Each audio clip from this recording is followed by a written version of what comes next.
ხდება. მოიცა მზე ჩავაბარე. ბოლო დუბლი. ავტოლოგია გამოვიდა, მაგრამ არ აუშავს. ხო, არ ვარ ტელევიზიაში. +3 კილო რო გამომაჩინა თუ შეიძლება. აუ, ზუკი რა ხდება მართლა რა ვიცი. ფიქრობდი რომ დამოუკიდებელი ჟურნალისტობა კარგია, რომელ საათზეც მინდა იმ დროს დავიწყებ მუშაობას თქო და მაინც 6 საათზე მიწევს ხოლმე ადგომა და ეპიზოდების უძილარი სახით დაწყება, მაგრამ არა უშავს ვეიმარტის ყავით ვიფხიზლებ თავს და აქვე გეტყვით იმასაც, რომ ჩვენი მეგობარი და მხარდამჭერი ამ მოგზაურობებში სოკარია. არ ვიცი ცნობთ თუ არა გარემოს, მაგრამ უკვე კახეთში ვართ და მივემართებით წნორისკენ უზარმაზარ და ულამაზეს ბარდების ბაღში მივდივართ და აქ საინტერესო ამბავი ის არის, რომ წნორში გაზრდილი და მოყვანილი ვარდის ფურცლები და მისგან დამზადებული ჰიდროლატი, ანუ ვარდის წყალი და ეთერზეთები და კიდე სხვა პროდუქტები იგზავნება სხვათა შორის გერმანიაში და გამოიყენება იქაურ და არა მარტო იქაურ კოსმეტიკაში და კულინარიაში. მე ძალიან მაინტერესებს ეს ამბები და თუ თქვენს გაინტერესებთ წნორელი ვარდების ევროპული მოგზაურობა, მაშინ დარჩით ეპიზოდის ბოლომდე, საინტერესო პერსონაჟს გაგაცნობთ და სხვათა შორის აქვე დავაანონსებ, რომ მარტო ვარდებზეც არ არის საუბარი, კიდე სხვა მცენარეებიც გადის აი ამ პროცესებს და მოკლედ ნახოთ, საინტერესო ამბები გველოდება წნორში. წავედით.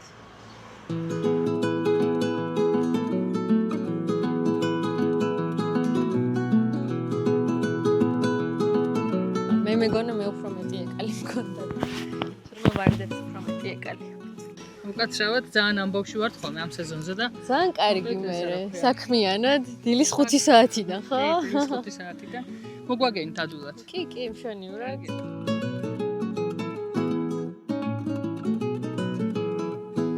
მიკრიფეს ძლივ შევინახე, ამთავრებენ უკვე და იქიდან გამოვყევით, რომ მეტი ჩვენი შეინახეთ. ერთი ორი კადრი გამოვიდეს, ხო და? ხო, კი, ცოტა არის დარჩენილი. ცოტა არ არის. ეს ახალი გაყვევებულია. გუშინ იყო გადაპენტილი, იმიტომ რომ პირველი დღე იყო და ანუ ესე გამოდის ყოველ დღე ახალი ვარდები? კი, ესე გამოდის ყოველ დღე ახალი ვარდები და ყოველ დღე ვკრეფავთ თავიდან. აჰა. და რამდენჯერ შეიძლება ერთი ბუჩქი დაიკრიფოს? დაახლოებით 20 დღე ვკრებთ. დაახლოებით 5-10 მაისიდან.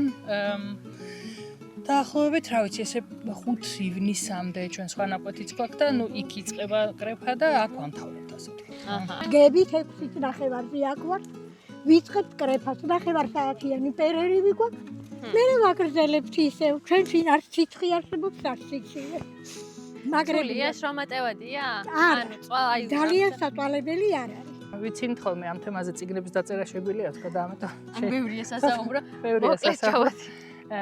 ხო ეს არის ეგრეთ წოდებული გალიკას ჯიშის ვარდი, ანუ გალიციური წარმოშობით შესაბამისად გალიციიდან არის და საქართველოში არ არის ახალი. აი სამურაბე ვარდს რო ვეძახდით, ბებიები რომ მურაბას და ლიქიორს აკეთებდნენ, ეგ თემა არის. საქართველოში ზოგადად ვარდის კულტურაც არ არის ახალი.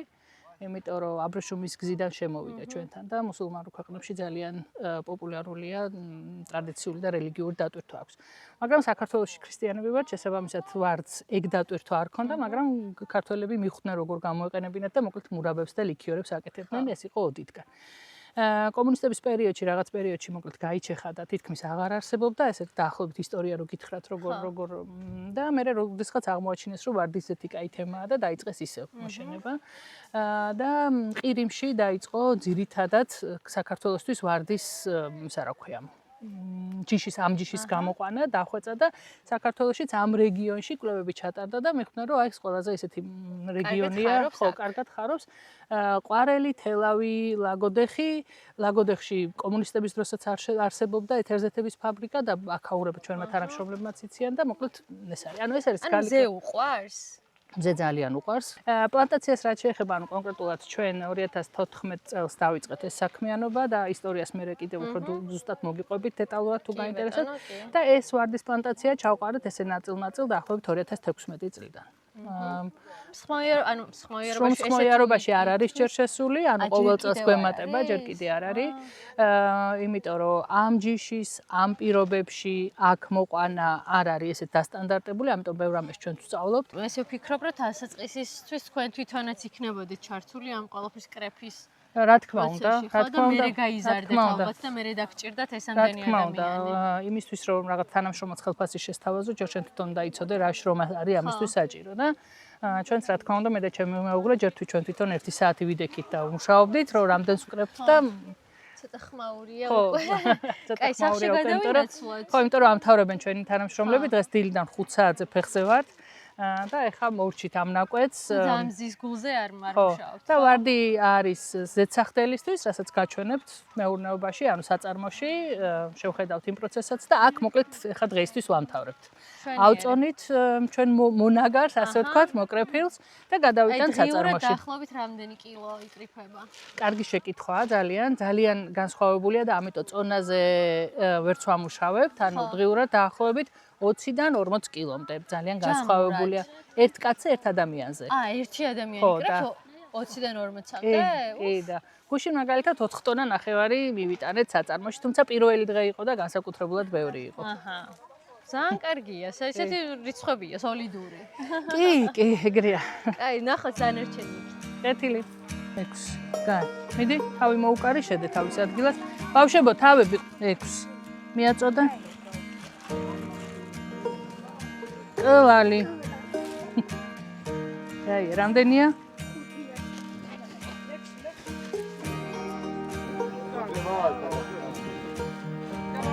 დაკრეფილი და დაფასოებული ვარდები ეხა გადავა საწარმოში საშრობად. პირველი ეტაპი ეგ არის თურმე ძალიან მაინტერესებს. წავედით ეხა თორე თავი მეურნეობის თავმჯდომარე მგონია.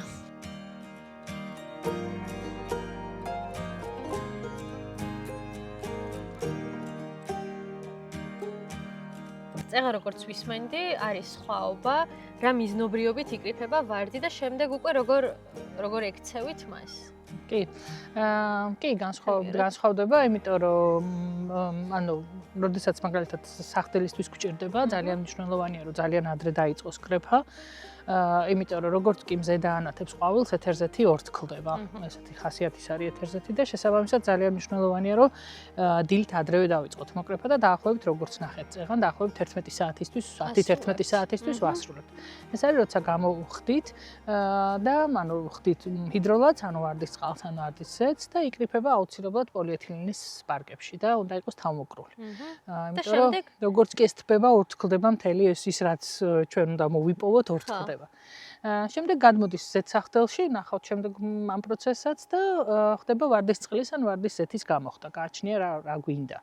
და რასაც ვხედავთ აქ, რასაც ვხედავთ, ეს აუცილებლად უნდა ვთქვა, არ ვიცი, რამდენად რეკლამაში ჩამითვლიან, მაგრამ ჩვენ ვართ ძალიან ბედნიერები და ძალიან მადლიერები ამ სათბურისთვის. ეს არის World Vision-ის პროექტი, რომლებმაც მოგვცეს საშუალება, რომ ჩვენი ძალიან ბევრი წლის ოცნება აგვესრულებინა და გვაქვს სათბური, რომელიც მნიშვნელოვანია აქ ამ ამინჩი შრობისთვის. მეორეც იქნება მალე და რატომ არის მნიშვნელოვანი? ანუ ძალიან ვართ ამინძე დამოკიდებული განსაკუთრებით შრობის პროცესში, იმიტომ რომ რა თქმა უნდა შეიძლება.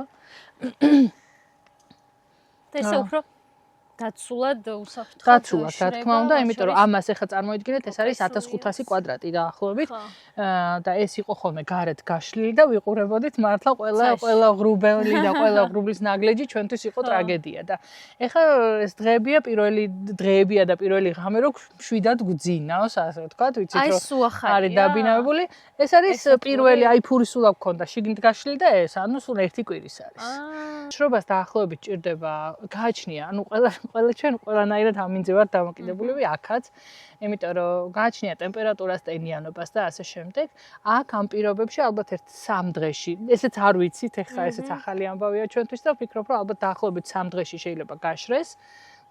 გააჩნია რა სისქეზეა გაშლილი, თუმცა რაც შეეხება მაგალითად გარეთ რო ვაშრობთ ხოლმე, აქ აი დილას დაახლოებით 11 საათზე რო გავშლით, საღამოთი უკვე იმ სტადიაშია, რომ იმ კონდიციაში რომ შეგვიძლია ჩავტვირთოთ ელექტროსაშრობში. ანუ ეს არის გაშრობის, ასე ვთქვათ, პირველი ეტაპი, რომელიც მერე სრულდება ელექტროსაშრობში, რომ შევინარჩუნოთ ფერი და ხარისხი. და შემდეგი ეტაპი რა არის? შემდეგი ეტაპი ხდება გამოცეხვა, ამას ნახავთ საწარმოში მერე, ანუ ყველა ვარიანტში თუ კი ამინდი ხელს გვიწყობს ვაშრობთ გარეთ. მერე ეს ყველაფერი საღამოთი გადადის ელექტროსაშრობში და იქიდან უკვე მერე ხდება გამოცეხვა და კალიბრაცია, მტვერის შეცვლა, დაფასოვება და მერე ვაგზავნით ევროპაში, კონკრეტულად გერმანიაში ვაგზავნეთ, თუმცა ჩვენი პროდუქტი იგზავნება შემდგომ ავსტრიაში, შვეიცარიაში, ჩვენ როგორც ვიცით და ვიცნობთ ამ ბოლო მომხმარებლებსაც, ვინცაც ჩვენი პროდუქტი მიაქვს. და გამოიყენება როგორც გამოიყენება კოსმეტიკაში, ასევე კულინარიაში. კი, კულინარიაში და განსაკუთრებით აზიური გავლენის გამო ძალიან მოდაში შემოვიდა, ასე ვთქვათ, ევროპაში კულინარიაში ვარდის პროდუქტების გამოყენება, განსაკუთრებით ჰიდროლატის მშრალვარდს ყოველთვის იყენებდნენ როგორც ჩაის დანამატს. გერმანელები ეძახიან მოსართავ მშრალ პროდუქტს, მაგალითად ჩავჩაისი ულამაზესია და როგორც წეგან ნახეთ, პიტნასაც ძალიან უხდება. ეს ერთი თემა არის კიდევ ვარდის მარილი, ეგრეთ წოდებული, ანუ მარილში ურევენ ამ გამშრალ ვარდს და რაღაც ვიზუალისთვისაც და გემოსთვისაც ძალიან საინტერესოა. და კოსმეტიკაში თავისთავად. თუმცა ვინაიდან ჩვენი მეურნეობა ბიოა და არ შეიცავს არანაირ, დანამატებს ისედაც არა, მაგრამ შხამქიმიკატებს ჩვენ არ ვწამლივთ და მეზობლებსაც არ ვაწამლინებთ ნაკვეთებს. ამიტომ კოსმეტიკაში ცოტა ნაკლებად გამოიყენებენ ხოლმე. ანუ ძირითადად კულინარიაში ჩვენი ვარდი. ანუ კოსმეტიკაშიც გამოიყენება, მაგრამ ჩვენსაც ძირითადად კულინარიული დატვირთვა აქვს, იმიტომ რომ ბიოპროდუქტია და იქ უფრო ფართოდ. და მთელ ამ ყველა პროცესს დაწყებული მოსავლის აღებიდან წარმოების დასრულებამდე ატევთ 2 თვეში. კი, ასეა დაახლოებით, ანუ დაახლოებით მაისის დასაწყისში ვიწყებთ. პირველი მაისი ყოფილა ყველაზე ადრე რაც დაგვიწყია, ეხლა წელს მაგალითად 15-ში დავიწყეთ და ივლისის ბოლოს უკვე პროდუქტი გაგზავნილი გვაქვს. ყველაფერი რაც გვაქვს. ჯერ ესეთი იმიტომაც რომ ლოგისტიკა ასეთია, ყოველთვის ჩვენი სპეციფიკა, ჩვენი მეურნეობის ასეთია, მაგრამ ლოგისტიკისთვისაც ასე ჯობია, იმიტომ რომ ყველაფერი რაც ერთად გვაქვს, ერთად იგზავნება, ერთი კონტეინერით იგზავნება და თან სასაწყობე პირობები არ გვაქვს შესაბამისი, რომ ხანგრძლივად შევინახოთ მშრალი პროდუქტი და ამიტომ ეს ყველაზე კარგი გზა არის. ვარდის გარდა ეხლა აქ ხედავთ ამ ყვითელ ყვავილს, რომელიც ჩემდა გასაკვირად ყოფილა ფურისულა. ესე იგი ფურისულა? ფურისულა, კი. რაც იმერეთში, ვინც იმერლები ხართ ეხლა და დასავლეთიდან ისფერი გვახსოვს ჩვენ და ისფერია იქით. სხვანაირი ვიზუალი, მაგრამ კი ბატონო. ეს არის სამკუნალო ფურისულა, ანუ ქართულად დიჯამა ფურისულა ქვია, დიდჯამა ფურისულა, ლათინურად პრიმულა ვერის. თქვენ რასაც იცნობთ, ის არის პრიმულა ვულგარისი. იასამისფერი, ისიც სამკუნალოა, ოღონდ ამისი არის სამკუნალო ყვავილი, კი ბატონო, იმისი ფესვი. შესაძლებელია ჩვენც გქონდა გვითხრეს, ანუ იყო მოთხოვნა რომ ფესვიო, მაგრამ ვინაიდან და რადგანაც ეკოლოგები ვართ და გარემოს ვცდილობთ რომ გაუფრთხილდეთ როგორც შეგვიძლია, ესეც სოდოა, მაგრამ ეს უფრო ყვავილია და თვითონ მცენარე ადგილზე რჩება, ფესვებს თქვით უარი. ანუ პრიმულა ვულგარისის ფესვებს არ ვაგროვებთ, ვაგროვებთ მხოლოდ ვერისის ყვავილებს. და გამოიყენება სამკურნალო მცენარეა და გამოიყენება ბევრი რაღაცისთვის, მათ შორის უებარი არის, ყოველთვის ჩვენ ასე ვიცით, მე ექიმი არ ვარ და არც ფარმაცევტი, გამოიყენება ჰაიმორიტის სამკურნალო და გერმანიაში არის ძალიან ცნობილი ბრენდი, რომელიც ამისგან წამალს ამზადებს და ჩვენი კლიენტი გახლავთ ის ბრენდი ძალიან ბედნიერები ვართ და ამაყები ამით. წნორში მოყვანილი ფურისულა ვინისის რამდენ გერმანიას მინიმუმ ყურნავს და კიდე და ევროპაში საქართველოშიც არის სხვათა შორის ეს პრეპარატი ძალიან დიდი მითი რა ქვია პოპულარობით სარგებლობს, მაგრამ შეგისწორებთ ნებამომეცით, ჩვენი მოყვანილი არ არის. ეს არის ტყის არამერქნული პროდუქტი, რომელსაც ვაგროვებთ გომბორზე, გომბორის ქედზე. და ძალიან ბევრი ადამიანი ყავს დასაქმებული და ელოდებიან ხოლმე ყოველ გაზაფხულზე, როდის ავალთ და ჩავიბარებთ მათ მოკრეფილ ყვავილს. კიდე ერთი რაც მინდა რომ აღვნიშნო, ძალიან დიდი სიამაყით არის ის, რომ პირველები ვართ, ვინც იღებს ქალბატონ ლიზი თუ ლიზა? ლიზა არა. მესეგრე ვარ თეა არა. ხო, ქალბატონ ლიზის და ჩვენი საშუალებით გაიცნობს მაყურებელი მიუხედავად იმისა, რომ ქართულ ბაზარზე არ არიან დამოკიდებულები და ძირითადად კი არა, აბსოლუტურად არის ექსპორტზე ეს ყველაფერი გადის. ჩემი აზრით აუცილებელიც კი არა, რომ გიცნობდეთ ქართული საზოგადოება, იმიტომ რომ ძალიან კარგ და საინტერესო რამეს აკეთებთ. ვცდილობთ. ყოველ შემთხვევაში მადლობა კომპლიმენტისთვის. კარგი არის კი, ნამდვილად ასეა, კარგია გარემოსთვის, მაგრამ ჩვენ ამას წინათ ევროპის დღეებზეც ვთქვი, რომ ძალიან ამაყები ვართ იმითი, რასაც ვაკეთებთ, იმიტომ რომ გარდა იმისა, რომ ეს ჩვენი ასე ვთქვათ, შინაგანი მეს დაკმაყოფილებაა, რომ ვაკეთოთ კარგი საქმე გარემოსთვის, ადამიანებისთვის, ვფიქრობ, რომ მართლა შეიძლება ცოტა მაგალითიც ვიყოთ იმისთვის, რომ ამ ყველაფრით შეიძლება გარემოც დაიცვა და ასე ვთქვათ, შემოსავალიც გქონდეს. ეს ძალიან მნიშვნელოვანი. და სხვა ადამიანებზეც რაღაცა დადებითი გავლენა თუნდაც რეგიონში ხა დასაქმების პრობლემა გარკვეულწილად თუ ამით გვარდება. კი, ჩვენ სეზონზე ძალიან ბევრი ადამიანი ყავს დასაქმებული, დღეს კი ნახავდით, დაახლოებით 100 ადამიანი ყავდა.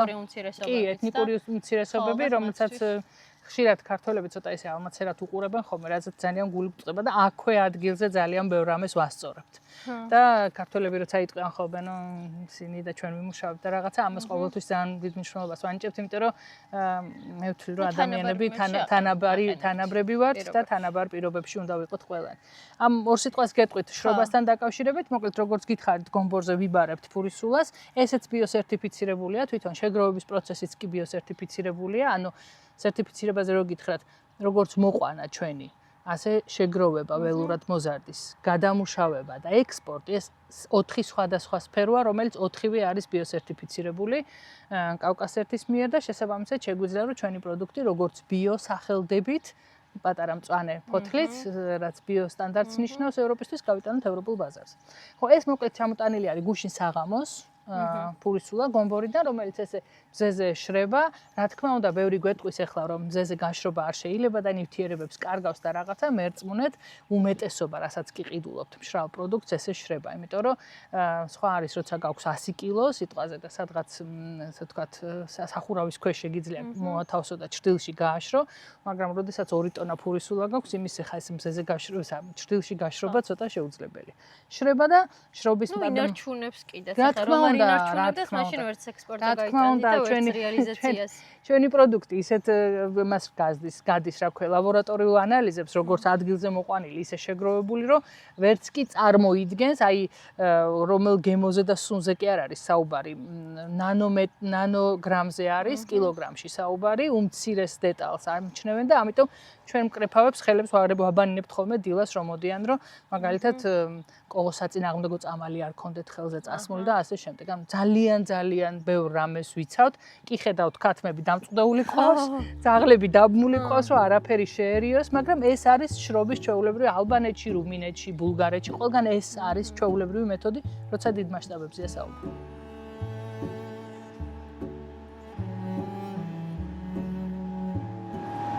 ესეთია უკვე გამშალი და დაპატარავებული. რამხელა ვარდები იყო და ეხა ნახე. ანუ დაახლოებით ნედლიდან მზა რჩება დაახლოებით 10%.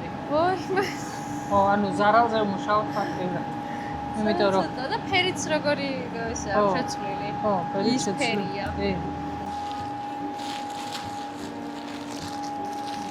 ეს არის უკვე გაგზავნად გამზადებული ფურისულა. ფურისულა. როგორ ვიძეა? აუ, ამასაც რა სუნი აქვს? ო, ეს არის მეთოდი ძალიან მაგარი პროდუქტი. აი, იქ ვერ ვიგრძენი წეღან სუნი და აქ ეხა რო გახსენით ამ მოხეთა. ამის მთავარი იდეა არის, რომ ნახე როგორი ყვითელია ისინი, რა ქვია, ყვავილები. ანუ ეგ ძალიან მნიშვნელოვანი, ეგ არის ხარისხის ინდიკატორი პირველი, რომ ყვავილები უნდა იყოს მაქსიმალურად ყვითელი, შენარჩუნებული რა. და დავუშვათ ჰაიმორიტი, ვისაც აწუხებს, უბრალოდ ამის ნაყაი ჩაი, როგორც ჩაი ესე რომ იყოს, ესეც რაღაცა შვებას მისცემს. ზეთის საშუალება ჯერ არ გვაქვს. რა თქმა უნდა. შეიძლება თავისით იყოს. გასაგებია. ზიგი გვემუქრება ქალბატონი ლიზი რომ აქო იმდენია მოსაყოლი დაგღლითო და კი არ იცის ჩვენ როგორი კარგი მსმენელები და მე კიდე მოუბრები ვართ და ასე რომ მზად ვართ რომ მოვისმინოთ. აქ რა ხდება? აქ ხდება ჩვენი კიდევ ერთი ახალი, ანუ სათბურზე ახალი არ არის, მაგრამ ესეც ახალი ამბავია. როგორც გითხარით, ვარდი გვაქვს ესე საკრეფად უკვე 2018-19 წლიდან, მაგრამ შარშან მოვიტანეთ ეს ჩვენი მეხუთე შვილი. ეს არის ვარდის წყლის და ზეთის სახდელი. დიდი ხანია გვინდოდა, იმიტომ რომ როგორც ნახეთ, ვარდი ბევრი გვაქვს, შრობაც შეგვიძლია, მაგრამ ამინძე ვარ ძალიან დამოკიდებული და რა თქმა უნდა გვინდოდა რისკების დივერსიფიკაცია, ანუ გვინდოდა რომ რამდენიმე სხვადასხვა პროდუქტი გქონოდა და გარდა ამისა, მაგალითად თუ ამინდი ერთხელს არ გვიწყობს და ვერ ვაშობთ, გქონოდა საშუალება რომ ვარდი გადაგვემუშავებინა, იმიტომ რომ როგორც ვთქვი, ვარდი ყოველდღე იკრიფება, ანუ გარდა წვიმიანი დღეებისა, რა თქმა უნდა. მოკლედ ეხლა ვართ საწარმოში, ეს არის როგორც გითხარით, ვარდის ზეთსახდელის საწარმო, ცოტა ხმამაღალი ნათქვამია, მაგრამ ასეა. ზეთის და წყლის სახდელი ორივე ერთად არის ერთი დანადგარი, სხვადასხვა პროცესი. თვითონ პროცესი ხა რთულია და არ დაგგლით, მაგით ახსნის, სად რა შედის, სად რა გამოდის. ფაქტია, რომ 500 კილო ვარდიდან ვღებულობთ ან 500 ლიტრ ვარდის წყალს, ეს არის. იგივე რა. კი, ეს არის პრემიუმ ხარისხის, მაგრამ ვღებულობთ 1 კილოგრამი ვარდის ზეთი რომ მივიღოთ, დაახლოებით 7-8 ტონა ვარდის ფურცელი გვჭირდება. ვაუ, ზეთთან უკვე. ანუ 1 კილოგრამი ვარდის ზეთის მისაღებად ამ ვარდის დაახლოებით 7-8 ტონაა საჭირო. მაშინ როცა მაგალითად დამასცენას შემთხვევაში 4-5 ტონას ანგარიშობ. ვარდის ზეთს მაგალითად, სტანდარტულად ასე ამბობენ და ჩვენც იგივე შემოთავაზება გვაქვს დაახლოებით 10-დან 12,000 ევრომდე ღირს კილოგრამი. მაგრამ თუ გავითვალისწინებთ, რომ ჩვენი ვარდი დაახლოებით 7 ტონა გჭირდება, 1 კილოგრამი ზეთის მოსაპოვებლად, მერწმუნეთ, ნამდვილად არ არის ძვირი ფასი და ამას ჩვენი სტუმრებიც გერმანიიდან რო ჩამოდიან, ეს ვინც არ არის გადაცნობიერებული, ითვლიან ხომ, სულ არ ყოფილა ვარდის ზეთი ძვირი პროდუქტია, იმიტომ რომ ძალიან ბევრი შრომაა ჩადებული. ძალიან მინდა რომ ჩვენი მეურნეობა და ის რაზეც დღეს ვისაუბრეთ, გარკვეულწილად ინსპირაცია იყოს ახალგაზრდებისთვის, ან თუნდაც მეურნეებისთვის, ვინც ამაზე ან ფიქრობს, ან ჯერ არ დაფიქრებულა, იმიტომ რომ ყველას გონია, რომ ბიომეურნეობა რაღაცა დაკავშირებული არის იმასთან, როგორ ჭამო ჯანმრთელი პროდუქტი, ან როგორ ვიყო მე ჯანმრთელი. არასოდეს თავის საფუძვლებში და არც ახლა ბიომეურნეობა არ არის მეზე მიბმული რამ. ბიომეურნეობა არის გარემოზე მიბმული. და ვისაც ამის ცნობიერება აქვს, რომ გარემო მნიშვნელოვანი რესურსია და უნდა დავიცვათ, ფიქრობ, რომ იმის გაგება, რომ ამის კეთება შეიძლება შემოსავლის წყაროც იყოს, მნიშვნელოვანი ამბავი. და თუ კი ამას გაითვალისწინებენ, სწორედ დაგეგმავენ, რაც ძალიან მნიშვნელოვანია მეურნეობას, სწორ ადგილას, სწორი ბიზნეს გეგმით, სწორი რეალიზაციით, ნამდვილად არის შემოსავლის წყარო. ხო, მნიშვნელოვანია იმის აღნიშვნა, რომ ფერმერთა ასოციაციის ერთ-ერთ პროექტთან, აგროდუოსთან ერთად ვაკეთებთ პროფესიული განათლების კურსების გადამუშავებას ბიომეურნეობის კუთხით, რაც ჩვენთვის გარკვეულწილად აი სწორედ ის ამბავია, რომ ჩვენს ცოდნასა და გამოცდილებას ვუზიარებთ და ძალიან დიდი იმედი გვაქვს, რომ ეს პროფესიული განათლების სისტემაც დაიხვეწება და ამუშავდება და ჩვენც ვიქნებით ერთ-ერთი მეურნეობა, სადაც მსურველები ამ განათლების მსურველები მიიღებენ როგორც პრაქტიკულ, ასე თეორიულ ცოდნას. ძალიან მადლიერები ვართ აგროდუოსიც ამ პროექტისთვის, იმიტომ რომ ამ მასშტაბით ასეთი ასე ვთქვათ, ყურადღება ამ სფეროსთვის ჯერ არ მოექცევიათ.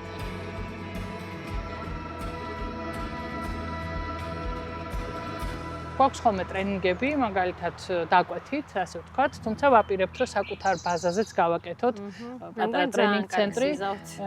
ხო, იმიტომ რომ ცოტა ხმამაღალი ნათქვამი თუ არ გამომივა, უბრალოდ ის ცოდნა, რაც დავაგროვეთ და გამოცდილება ჩვენ თვითონ ვერ გამოვიყენებთ ყველაფერს და გვინდა რომ იმ ადამიანებს, ვინც ამით დაინტერესებულები არიან და რაღაცა გავუზიაროთ, იმიტომ რომ ამას წინში ვერ წაიკითხავთ. მაქვს უზარმაზარი ბიბლიოთეკა გერმანულენოვანი ამ სფეროსთვის.